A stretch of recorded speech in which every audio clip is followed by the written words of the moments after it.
Hello family, welcome back my channel Chandauli की रंजना। आप लोग कैसे हैं? आई होप आप लोग अच्छे होंगे, स्वस्थ होंगे, मस्त होंगे। और जय माता दी दोस्तों, और हैप्पी रामनवमी। और आज रामनवमी है तो जैसे कि हैप्पी रामनवमी बोलना तो बनता है। और मैं सुबह सुबह उठ गई हूँ और अभी सुबह के 3:30 बज रहे हैं, यानी भोर का टाइम है। और जो हम लोग के यहाँ ये पूजा होता है वो भोर में होता है। तो और देखिए अभी बाहर एकदम घनघोर अंधेरा है, सबके यहाँ बस लाइट जल रही है और बाहर एकदम अंधेरा छाया हुआ है। तो चलिए अब मैं नहा लेती हूँ, उसके बाद फिर मैं आप लोग से मिलती हूँ, क्योंकि पूजा का प्रसाद वगैरह बनाना है तो नहाने के बाद ही बनता है। और देखिए मेरा गार्डन रात में कितना अच्छा लग रहा है। और मैं नहा के आ गई हूँ और अब मैं चलती हूँ किचन में, और किचन में चल के मैं जो प्रसाद चढ़ता है वो बनाऊँगी। तो चलिए अब मैं किचन में चलती हूँ।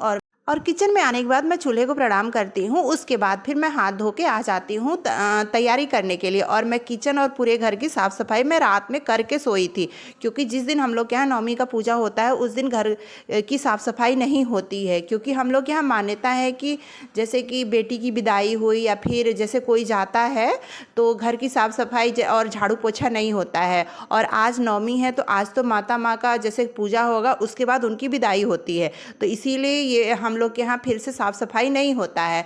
और मैं जैसे कि पहले आटा गूँथ लेती हूँ और उसके बाद मैं पूरियाँ तलने लगती हूँ। और तब तक मेरी सासू माँ भी नहा के आ गई थी और फिर मैं पूजा की तैयारी करने लगती हूँ। फिर सासू माँ फिर बनाने लगती हैं, जो हलवा पूड़ी जो भी बनाना रहता है फिर वो बनाने लगती हैं।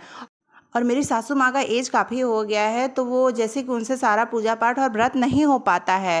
तो जैसे कि वो सब हमको बता रही थी कि अगले साल से हम ही को करना है, तो इसीलिए सारा पूजा हम ही से करवा रही थी और बता रही थी कि ऐसे ऐसे करना है। क्योंकि अभी हम किए नहीं थे, पहली बार कर रहे थे। और जैसे कि ध्यान से हमको भी करना है और सीखना है, क्योंकि मैं घर की बड़ी बहू हूँ तो जैसे शुरुआत तो मुझे ही करना है। और मुझे सारा ज्ञान नहीं था पूजा पाठ का, वो बारी बारी से जैसे जैसे बताती जा रही थी मैं वैसे वैसे करती जा रही थी। और जैसे कि ये पूजा हम लोग के यहाँ सबके यहाँ होता है, और ये जैसे पूजा करने का, और मेरी सासू माँ खास तौर से नवमी का पूजा करने के लिए ही देवर जी के यहाँ से आई थी। और उन्हें मुझे बताना भी था कि कैसे कैसे पूजा करना है।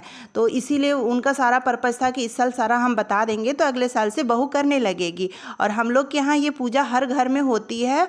और इस पूजा में जो सारा अनाज यूज हुआ होता है वो जो नए फसल से तैयार अनाज होता है उसका होता है। और जैसे नए जो गेहूँ तैयार होता है उस गेहूँ के आटा से, और जो चना नया तैयार होता है वो सब चढ़ता है। यानी ये चैत्र के महीने में जो नवमी का पूजा होता है सारा नए फसल से किया जाता है।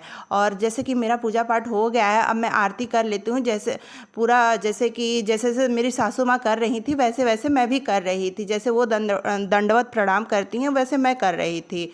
और हम लोग के यहाँ नवमी के पूजा का बहुत ज़्यादा मान्यता है। अगर नवमी का पूजा जैसे कि चैत महीने के नवरात्र में नहीं हो पाता है तो फिर जैसे सावन में और फिर यार बैसाख महीने में हो जाता है। और देखिए हम लोग के यहाँ पूजा हो गया है, जय माता दी। और उसके बाद फिर सब लोग उठ जाते हैं तो नहा धो के आते हैं, तो उसके बाद फिर हवन की तैयारी होने लगती है। और मेरे पतिदेव 9 दिन की नवरात्र व्रत है, तो लास्ट वाले दिन तो हवन करना बनता है। और नवमी के दिन हवन करने के बाद ही जैसे कि पूरा व्रत पूरा माना जाता है। और उसके बाद हम सारी फैमिली मिल के हवन करते हैं।